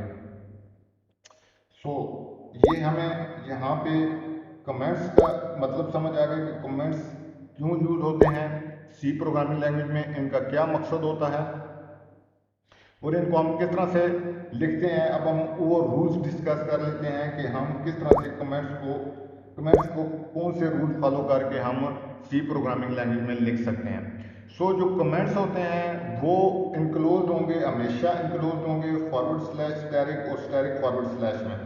जो भी चीज़ फॉरवर्ड स्लैश स्टैरिक और स्टैरिक फॉरवर्ड स्लैश में लिखी जाएगी उसको हम कमेंट कहेंगे। जो पहली 2 स्टेटमेंट जैसे कि मैंने पीछे डिस्कस किया कि हमारे जो प्रोग्राम में जो पहली 2 स्टेटमेंट्स थी वो कमेंट के तौर पे काम कर रही थी। सो ये जो पर्टिकुलर स्टेटमेंट है कभी कभी ये भी जरूरी होता है कि जैसे कि हमने वो भी डिस्कस कर लिया है कि ये जो स्टेटमेंट थी हमारे प्रोग्राम में क्या कर रही है। तो उसको भी लिखना, उसके ऊपर भी कमेंट लिखना लाजमी होता है। तो ये भी बहुत अच्छी प्रैक्टिस होती है कि आप स्पेसिफिक स्टेटमेंट, जो स्टेटमेंट आपको फ्यूचर में शायद समझ ना आएगी, स्टेटमेंट इस प्रोग्राम में क्या कर रही है, अगर उसके ऊपर कमेंट लिखा होगा तो आपको ईजिली समझ आ गया जाएगा कि ये मैंने स्टेटमेंट इस प्रोग्राम में क्यों लिखी थी। या आपके जो फेलो प्रोग्रामर्स होते हैं वो अगर आपका कोड लेते हैं तो वो उनको भी समझ आ जाए कि यार ये प्रोग्राम कर क्या रहा है और इसमें ये स्पेसिफिक स्टेटमेंट क्या काम कर रही है। अगर उसके ऊपर कमेंट लिखा होगा तो उनको बआसानी समझ आ जाएगी। सो ये हमने क्या कर लिया, डिस्कस कर लिया दो पॉइंट्स कमेंट के हवाले से। अब आखिरी पॉइंट कमेंट्स के हवाले से अगर हम डिस्कस करें तो ये है कि हम कमेंट्स को जितने मर्जी नंबर ऑफ कमेंट्स प्रोग्राम में लिखना चाहें अपने सी प्रोग्राम में हम लिख सकते हैं। वो उनको हम कमेंट्स को किसी भी स्टेटमेंट से पहले लिख सकते हैं, स्टेटमेंट के बाद लिख सकते हैं, या स्टेटमेंट के बीच में भी लिख सकते हैं। जैसे कि आप देख सकते हैं ये कमेंट स्टेटमेंट से पहले लिखा गया है, ये स्टेटमेंट के बाद लिखा गया है और ये स्टेटमेंट के बीच में लिखा गया है। सो कमेंट्स किसी भी जगह पे जितने मर्जी कमेंट्स आप लिखना चाहें आप लिख सकते हैं। ये थर्ड पॉइंट था। जो फोर्थ पॉइंट है सी प्रोग्रामिंग लैंग्वेज में कमेंट्स के हवाले से वो ये है कि जो भी चीज़ इनके अंदर लिखी जाएगी forward slash static, static forward slash, उस पे जो नॉर्मल प्रोग्रामिंग लैंग्वेज के रूल्स हैं वो अप्लाई नहीं होंगे। जैसे कि सी प्रोग्रामिंग लैंग्वेज का रूल ये है कि वो तमाम के तमाम स्टेटमेंट्स को आप लोअर केस लेटर्स में लिखेंगे। इन कमेंट्स के अंदर जो भी चीज़ लिखेंगे उस पर वो रूल अप्लाई नहीं होगा। इसमें आप कैपिटल लेटर्स यूज़ कर सकते हैं, स्मॉल लेटर्स यूज़ कर सकते हैं, डिजिट्स यूज़ कर सकते हैं, स्पेशल सिंबल्स, जो मर्जी चीज़ आप इन कमेंट्स के अंदर यूज़ करना चाहें आप यूज़ कर सकते हैं। ये जस्ट कंपाइलर जो है कमेंट्स को इग्नोर कर देता है। ये जस्ट हमारी समझ के लिए होते हैं कि ये प्रोग्राम इसको मैं ये प्रोग्राम क्या कर रहा है और इसमें इस प्रोग्राम में ये स्टेटमेंट क्या कर रहे हैं। कंपाइलर जो भी चीज़ फॉरवर्ड स्लैश स्टैटिक या स्टैटिक फॉरवर्ड स्लैश के अंदर लिखी जाती है उनको टोटली इग्नोर कर देता है। जो ई पॉइंट है, ई पॉइंट ये है, ये बहुत इंपॉर्टेंट पॉइंट है कि आपने कभी भी कमेंट्स को दूसरे कमेंट्स के अंदर नेस्ट करने की कोशिश नहीं करनी है कि कमेंट्स नेस्टेड नहीं हो सकते। जैसे कि आप देख सकते हैं ये एक कमेंट स्टार्ट हो रहा था और हमने उसके अंदर ही एक दूसरा कमेंट लिख दिया और फिर उस बार वाले कमेंट को क्लोज किया, तो ये इनवैलिड है, ये वैलिड नहीं है। कमेंट्स को आप कमेंट्स के अंदर नहीं लिख सकते हैं। आपने एक ही कमेंट लिखना है, कमेंट को कमेंट के अंदर नेस्ट करने की कोशिश नहीं करनी है। आगे चलते हैं। अब जो कमेंट होता है, मैंने अभी जो हमने पीछे देखे वो सिंगल लाइन कमेंट्स देखे हैं तमाम के तमाम। आप कमेंट्स को स्प्लिट कर सकते हैं एक से ज़्यादा लाइंस पर भी। जैसे कि ये 3 लाइन कमेंट है, ये यहाँ से स्टार्ट हो रहा है, ये सेकंड लाइन, ये थर्ड लाइन और फिर कमेंट क्लोज हो रहा है। ऐसे कमेंट को हम क्या कहते हैं, multi line comment. So forward slash static this comment है, फिर आपने इंटर की, प्लस की 3 लाइन, फिर इंटर की इन इट और स्टैटिक फॉरवर्ड स्लैश, ये क्या हो गया, ये मल्टी लाइन कमेंट हो गया। जो आंशिक कमेटी है वो परमिट्स करती है कि हम कमेंट को इस तरीके से भी लिख सकते हैं कि 2 दफ़ा फॉरवर्ड स्लैश डाली और उसके आगे हमने जो भी लिखा वो एज अ कमेंट कहलाएगा। सी फॉरवर्ड स्लैश, 2 दफ़ा फॉरवर्ड स्लैश और उसके आगे फार्मूला, तो इसके आगे जो भी चीज़ लिखी जाएगी वो भी सी कंपाइलर उसको क्या, कमेंट ही समझेगा, क्योंकि आंशिक कमेटी ने परमिट किया हुआ है कि आप कमेंट्स को इस तरह से भी लिख सकते हैं। ये तो दो तरीके हमने डिस्कस कर लिए कमेंट्स के लिखने के। एक forward slash static, static forward slash के अंदर जो भी चीज़ लिखेंगे वो कमेंट कहलाएगी, और डबल फॉरवर्ड स्लैश के आगे जो भी चीज़ आप लिखेंगे वो कमेंट कहलाएगी सी प्रोग्रामिंग लैंग्वेज में। सो उम्मीद है यहाँ तक आपको चीज़ें क्लियर हो रही होंगी। अब हम अगला पॉइंट डिस्कस कर लेते हैं कि जो हमारे प्रोग्राम में मेन यूज़ हुआ था। जैसे कि हम यहाँ पे देखते हैं हमने अपने प्रोग्राम में ये क्या चीज़ थी, हमने इसको डिस्कस करने जा रहे हैं कि ये क्या लिखा हुआ है। सो इसको हम देख लेते हैं कि मेन क्या है हमारे प्रोग्राम के अंदर। ये क्या है, ये एक फंक्शन है सी प्रोग्राम में। मेन क्या है, एक फंक्शन है। फंक्शन कुछ भी नहीं होता है, एक कंटेनर होता है जिसमें सेट ऑफ स्टेटमेंट्स लिखी जाती हैं। एक जो सी का प्रोग्राम होता है उसमें मल्टीपल फंक्शंस हो सकते हैं, मल्टीपल फंक्शंस हो सकते हैं। सो यहाँ पे मेन क्या है, मेन एक फंक्शन है। फंक्शन क्या होता है कि कुछ भी नहीं होता, जस्ट एक कंटेनर होता है जिसमें सेट ऑफ स्टेटमेंट्स लिखी जाती हैं। और एक सी प्रोग्राम में मल्टीपल फंक्शंस हो सकते हैं। हम अपने आप को स्टिक करेंगे सिर्फ ऐसे प्रोग्राम्स के साथ जिनमें एक ही फंक्शन यूज होता है, क्योंकि हम बेसिक्स में हैं, और वो फंक्शन क्या होता है, मेन होता है। तो चलिए आगे चलते हैं। अब ये मेन फंक्शन का क्या है, ये एक कंटेनर हो गया। ये इसका सिंटैक्स है, मेन फंक्शन का ये सिंटैक्स है। इस तरह से आपने मेन फंक्शन को हमेशा राइट करना है। इंट मेन, उसमें करली ब्रैकेट स्टार्ट होगी, स्टेटमेंट 1, स्टेटमेंट 2, स्टेटमेंट 3 और करली ब्रैकेट्स क्लोज होगी। सो ये क्या है, ये मेन फंक्शन का सिंटैक्स है। इसका समझना आपको लाजमी है कि इंट, ये अभी हम देखेंगे कि ये इंट यहाँ पे क्या काम कर रहा है, उसके आगे ये मेन क्या है, ये कीवर्ड है, उसके आगे ब्रैकेट्स हैं, करली ब्रैकेट्स हैं और आगे स्टेटमेंट्स हैं और करली ब्रैकेट्स क्लोज हैं। सो आगे चलते हैं हम। अब ये जो हमने लिखा है इंट मेन,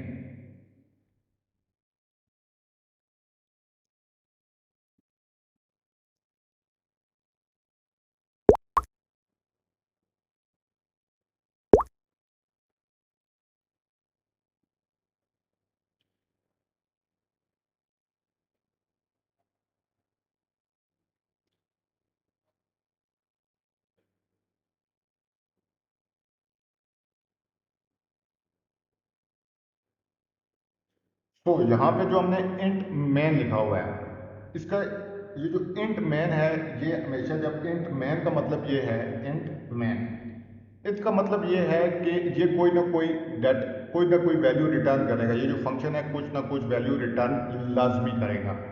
अगर ये जीरो वैल्यू रिटर्न करता है, जीरो, तो इसका मतलब है हमें सक्सेस हुई है। अगर हम कहते हैं कि ये कोई 90 वैल्यू इसने रिटर्न दी है, तो इसका मतलब है हमें फेलियर हुई है। ये स्टैंडर्ड फॉर्म है मेन फंक्शन को राइट करने की। उससे पहले आपने इंटीजर का कीवर्ड लाजमी यूज करना है। तो इसका मतलब ये है कि जो मेन फंक्शन है वो इंटीजर टाइप की वैल्यू रिटर्न करेगा। ये स्टैंडर्ड फॉर्म है। जो नॉन स्टैंडर्ड फॉर्म है, कुछ कंपाइलर वेंडर्स जो हैं वो टर्बो सी, सी प्लस में, वो आप हमें ये भी परमिट करते हैं कि आप इसमें कुछ भी रिटर्न ना करें मेन फंक्शन में।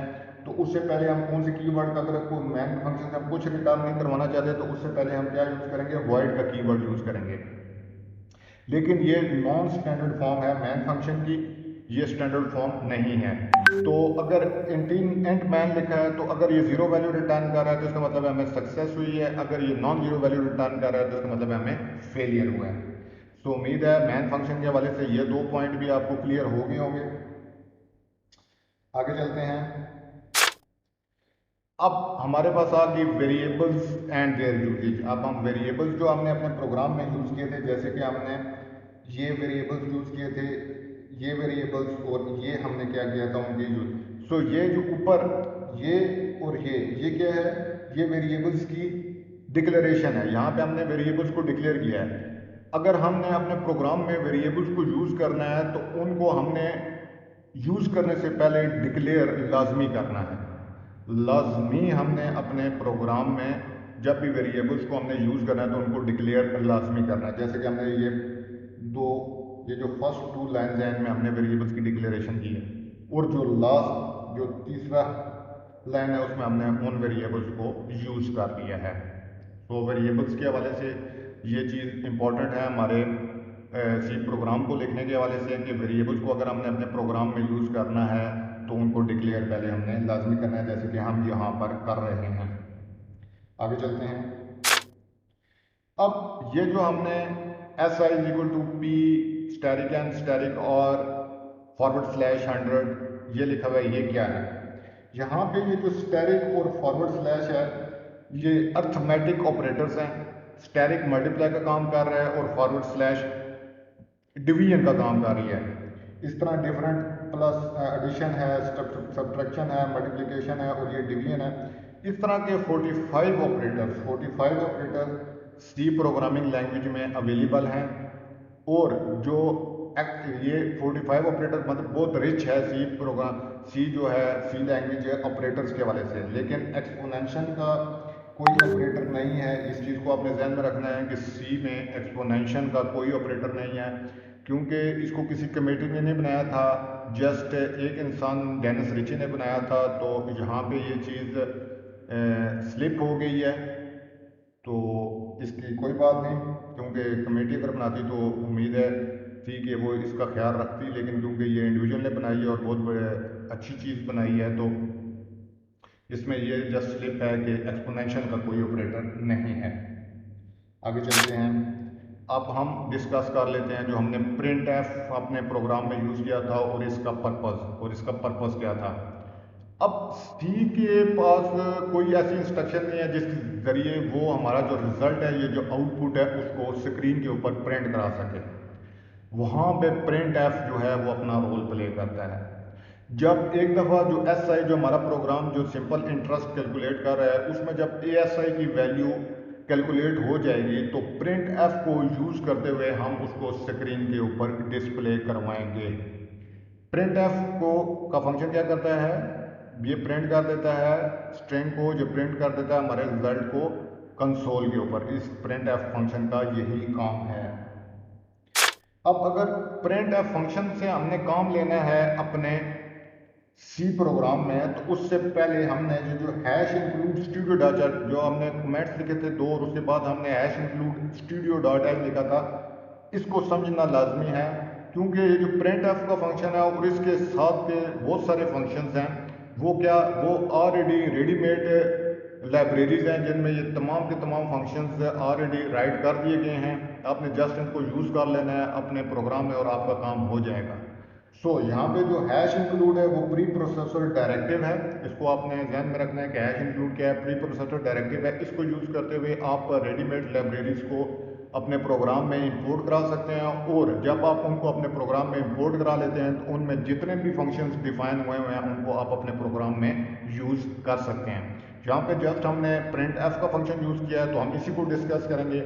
सबसे पहले हम इसका जनरल फॉर्म देख लेते हैं कि प्रिंट एफ फंक्शन की जनरल फॉर्म क्या है। यहाँ पे प्रिंट एफ का कीवर्ड यूज होता है, आगे ब्रैकेट्स ओपन होती हैं, डबल कोट्स, उसके आगे हमारे पास लेस देन का साइन यूज होता है, फिर फॉर्मेट स्ट्रिंग, फिर ग्रेटर देन, फिर double quotes, comma, less than का साइन, लिस्ट ऑफ वेरिएबल्स और ग्रेटर देन का साइन, ब्रैकेट्स क्लोज और सेमी कॉलन। अब यहाँ पे जो फॉर्मेट स्ट्रिंग है उसमें क्या क्या आ सकता है, उसमें ये फॉर्मेट स्पेसिफायर है percentage F, percentage D, percentage C. जो परसेंटेज एफ का फॉर्मेट स्पेसिफायर है वो रियल वैल्यूज को प्रिंट करने के लिए यूज होता है।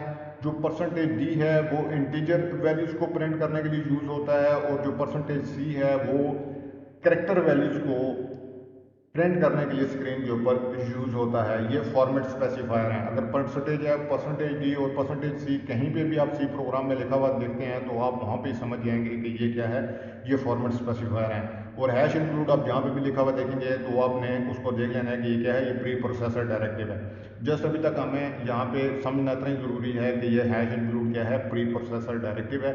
जब हम फर्दर डिस्कस करेंगे इन चीज़ों को तो हम हैश इंक्लूड को डिटेल में देखेंगे। अभी तक हमारे लिए यहाँ पे समझना यही ज़रूरी है कि hash include pre processor directive है। इसका होना लाजमी है। इसके ज़रिए हम क्या कराते हैं, लाइब्रेरीज़ को, रेडीमेड लाइब्रेरीज़ को इंक्लूड कराते हैं अपने प्रोग्राम में। अब आगे चलते हैं। अब जो ये मुख्तलिफ तरीक़ों से हम प्रिंट एफ फंक्शन को लिख सकते हैं, प्रिंट एफ फंक्शन के ज़रिए हम वैल्यूज़ को प्रिंट करा सकते हैं। जैसे कि आप देख सकते हैं ये प्रिंट एफ फंक्शन है, percentage F format specifier use किया क्योंकि एस आई एक फ्लोटिंग टाइप का वेरिएबल था, तो इसमें जो भी वैल्यू सेव थी उसको हम परसेंटेज एफ करते हुए, क्योंकि ये रियल वैल्यूज को प्रिंट कराने के लिए परसेंटेज एफ यूज़ होता है तो हमने परसेंटेज एफ यूज़ किया। जैसे कि पी और एन दोनों इंटीजर टाइप के वेरिएबल्स थे तो इसलिए इनके लिए हमने percentage D format specifier use किया है इनकी वैल्यूज़ को प्रिंट कराने के लिए। जबकि आर और एस आई दोनों रियल टाइप के वेरिएबल्स थे, इसलिए हमने परसेंटेज एफ यूज़ किया है फॉर्मेट स्पेसिफायर इनकी वैल्यूज़ को प्रिंट कराने के लिए। अब जो प्रिंट एफ का फंक्शन है उसमें फॉर्मेट स्पेसिफायर या फॉर्मेट स्ट्रिंग के अलावा भी करेक्टर्स यूज़ हो सकते हैं। लाजमी नहीं है कि जस्ट आपने उसमें फॉर्मेट स्पेसिफायर यूज़ करना है या फॉर्मेट स्ट्रिंग यूज़ करनी है। आप जो भी करेक्टर्स लिखेंगे इन फॉर्मेट स्पेसिफायर या फॉर्मेट स्ट्रिंग के अलावा वो उसी तरह ही स्क्रीन के ऊपर प्रिंट हो जाएगी। जैसे कि यहाँ पे आप देख सकते हैं simple interest is equal to R S percentage F, तो ये क्या लिखेगा, simple interest is equal to जो भी एस आई में वैल्यू होगी उसको आगे प्रिंट कर देगा। इसी तरह print F principal is equal to percentage D back slash N rate is equal to percentage F P और आर। पी क्योंकि इंटीजर टाइप का वेरिएबल था इसलिए हमने percentage D format specifier use किया, और आर रियल टाइप का variable था इसलिए हमने क्या यूज़ किया, percentage F as a format specifier use किया। यहाँ पे जो बैक स्लैश एन है, जो समझने वाली चीज़ है वो बैक स्लैश एन है। बैक स्लैश एन क्या है, यहाँ पे ये इसको क्या कहते हैं, स्केप सीक्वेंस कहते हैं। ये क्या करता है, ये जस्ट क्या करता है, कर्सर को नेक्स्ट लाइन के ऊपर ले जाता है। इसलिए जो हमारे पास इसकी जो आउटपुट आएगी वो क्या आएगी, प्रिंसिपल लिखा हुआ आएगा इज इक्वल टू 8000, जबकि रेट इज इक्वल टू 8.5, आगे 5 जीरोस। सो आपने क्या है, back slash an escape sequence है, और ये किसके काम आता है, एस्केप सीक्वेंस का काम ये होता है कि ये फॉर्मेट करता है, प्रॉपरली फॉर्मेट करता है हमारी आउटपुट को सेपरेट लाइंस के ऊपर। सो फ्रेंड्स, यहाँ तक उम्मीद है कि प्रिंट एफ फंक्शन की भी आपको समझ आ गई होगी कि हमारे प्रोग्राम में वो किस तरह से काम करेगा। अब अगला पॉइंट ये है कि अब प्रिंट एफ फंक्शन से आप जस्ट जो रिजल्ट ऑफ एन एक्सप्रेशन है वो वेरिएबल्स का print, result of expression can not only print, ये लाजमी नहीं है कि प्रिंट एफ फंक्शंस को यूज़ करते हुए आप result of expression he print कराएं। अब इसके अलावा जो रिजल्ट आप जो एक्सप्रेशन का रिजल्ट होता है वो भी आप प्रिंट करा सकते हैं, और जो वैल्यूज होती हैं वेरिएबल्स की, ये दोनों चीज़ें आप प्रिंट करा सकते हैं। जैसे कि मैंने यहाँ पे ये नीचे एक्सप्रेशन क्या चीज़ है, एक्सप्रेशन का समझना आपके लिए ज़रूरी है। एक्सप्रेशन क्या है, वैलिड कॉम्बिनेशन है कॉन्स्टेंट्स की, वेरिएबल्स की और ऑपरेटर्स की। जैसे कि आप देख सकते हैं ये एक वैलिड एक्सप्रेशन है 3, ये कांस्टेंट है।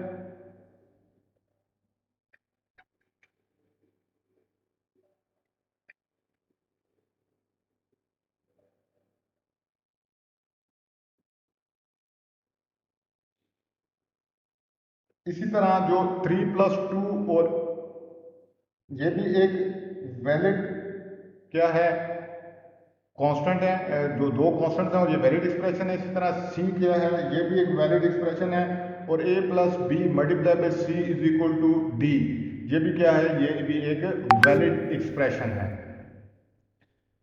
वैलिड एक्सप्रेशन को हमने प्रिंट एफ फंक्शन को यूज करते जाओ, अगर हमने इसको प्रिंट कराना है तो हम किस तरह से प्रिंट करा सकते हैं, हमने 3 यूज किया है क्योंकि ये एक इंटीजर कांस्टेंट है, तो इसको परसेंटेज डी के जरिए प्रिंट करेंगे। 3+2 वैल्यू 5, ये भी क्या है, ये भी करेक्ट कांस्टेंट है, एक 5 जो वैल्यू है करेक्ट एक इंटीजर कांस्टेंट है, तो उसको लिए भी हमने परसेंटेज डी का फॉर्मेट स्पेसिफायर यूज किया। सी में अगर कोई इंटीजर टाइप का ये वेरिएबल है तो इसके लिए भी हमने परसेंटेज डी यूज़ किया, और A plus B multiply by C minus D, ये तमाम भी क्या हैं, ये भी एक वैलिड एक्सप्रेशन है। इनका भी जो रिजल्ट आएगा वो उसके लिए हमने परसेंटेज डी यूज़ किया है। सो यहाँ पे 3 और सी क्या हैं, दोनों वैलिड एक्सप्रेशंस हैं।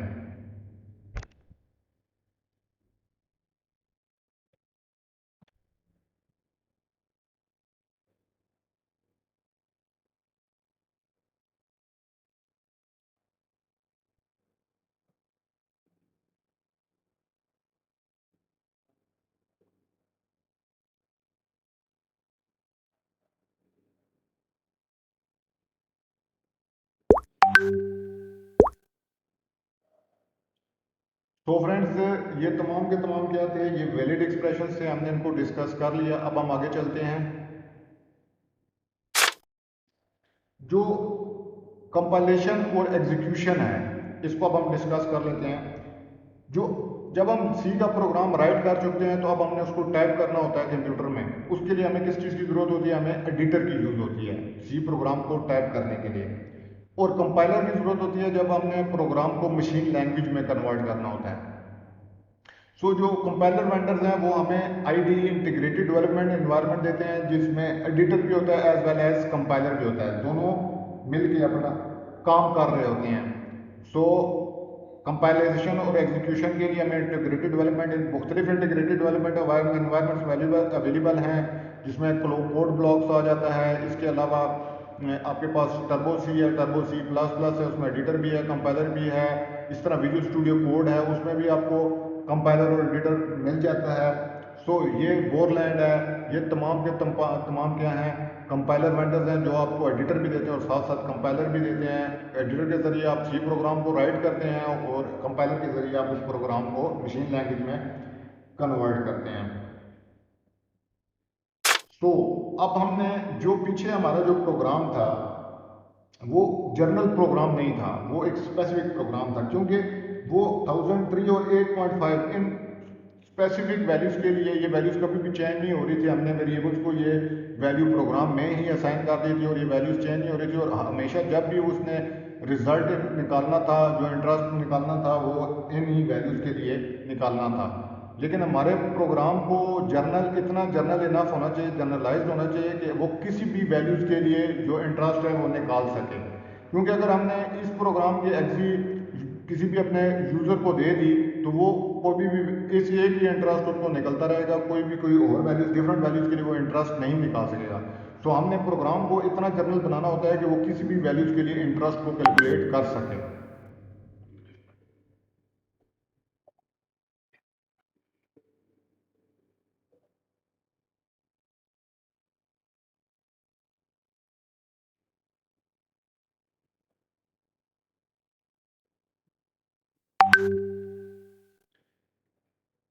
सो किसी भी जर्नल इतना जर्नल इनफ होना चाहिए कि वो किसी भी वैल्यूज़ के लिए इंटरेस्ट को कैलकुलेट कर सके।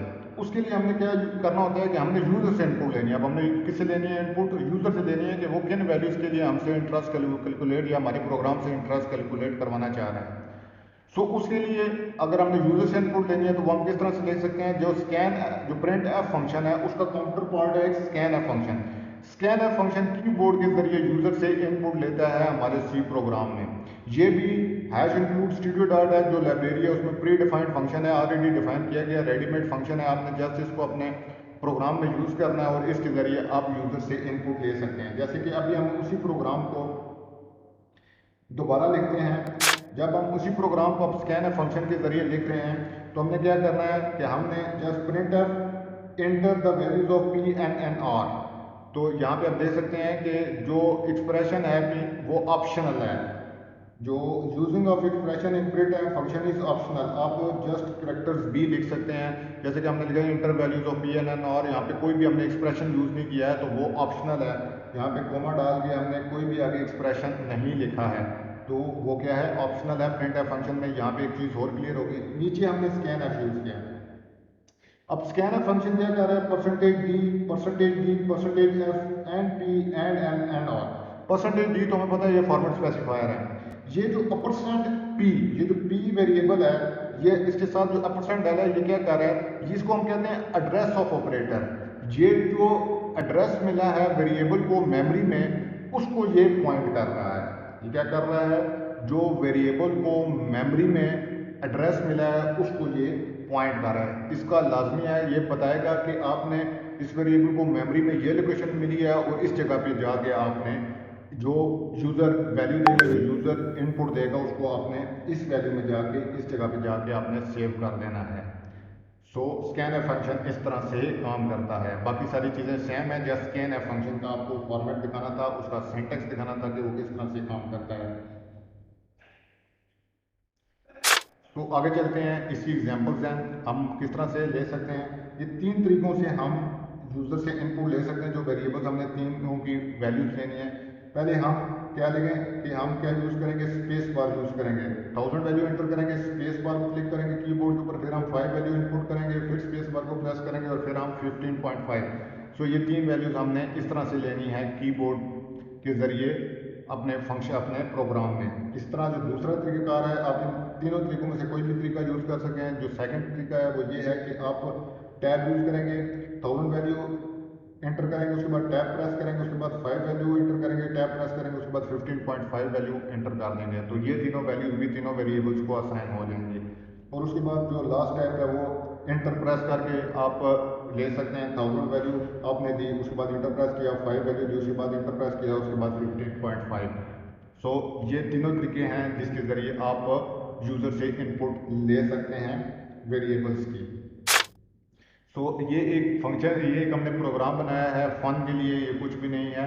ये जस्ट ये बता रहा है कि हमने प्रिंट है फंक्शन एंटर अ नंबर, हमने नंबर ले रहे हैं यूज़र से, वो नम वेरिएबल में सेव करा रहे हैं और अब हम बता रहे हैं यूज़र को कि आपने कौन सा नंबर एंटर किया है। इस लाइन में जो परसेंटेज दी आपने, यूज़र ने ये नंबर एंटर किया है। सो ये एक सिंपल सा प्रोग्राम है, ये जस्ट फॉर फन है। अब आगे चलते हैं हम। अब हमने सब की सब चीज़ें, जो पहला चैप्टर था, जो बेसिक्स थी सी की, वो हमने यहाँ तक काफ़ी सारी चीज़ें देख ली हैं। सी लैंग्वेज को लर्न करने के लिए जो स्टेप्स हैं, अब उनके हम समरी को डिस्कस कर लेते हैं कि कांस्टेंट एक ऐसी एंटिटी है जो कि कह रहे हैं कि रिमेन फिक्स्ड रहेगी सी प्रोग्रामिंग लैंग्वेज में। वेरिएबल एक ऐसी एंटिटी है जिसकी वैल्यू चेंज हो सकती है, value can change during course of execution of program. जैसे ही जो प्रोग्राम की एग्जीक्यूशन हो रही होगी उस टाइम इसकी वैल्यू चेंज हो सकती है। कीवर्ड्स का कैसे, कीवर्ड्स क्या होते हैं, स्पेशल वर्ड्स होते हैं जिनका मीनिंग ऑलरेडी कंपाइलर को बता दिया गया होता है। जो सर्टेन रूल्स हैं कॉन्स्टेंट्स और वेरिएबल्स को बिल्ड करने के, वो तमाम के तमाम रूल्स हमने देखे हैं कि कॉन्स्टेंट, हर कॉन्स्टेंट को, इंटीजर कॉन्स्टेंट, रियल कॉन्स्टेंट और कैरेक्टर कॉन्स्टेंट को कंस्ट्रक्ट करने के रूल्स डिफरेंट हैं। जबकि वेरिएबल्स में के तमाम जो इंटीजर टाइप का वेरिएबल है या कैरेक्टर टाइप का वेरिएबल है या रियल टाइप का वेरिएबल, उसको तमाम के तमाम वेरिएबल्स को कंस्ट्रक्ट करने के रूल्स सेम हैं।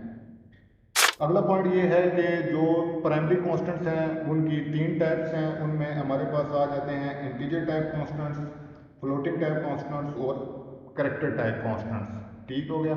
इसी तरह we should not use keyword as a variable name. Keyword को हमने कभी भी वेरिएबल के नाम के तौर पर यूज नहीं करना है। कमेंट्स क्या करते हैं, कमेंट्स का ये मतलब होता है कि वो पर्पस क्या है प्रोग्राम का या किसी भी स्टेटमेंट का प्रोग्राम में क्या पर्पस है, ये कमेंट्स के जरिए हम बता रहे होते हैं। कमेंट्स सिंगल लाइन पर भी हो सकते हैं और मल्टी लाइन भी हो सकते हैं। और जो इनपुट और आउटपुट होती है सी में, वो हम किस तरह से अचीव करते हैं, वो स्कैन एफ और प्रिंट एफ के फंक्शन को यूज करते हुए हम अचीव करते हैं।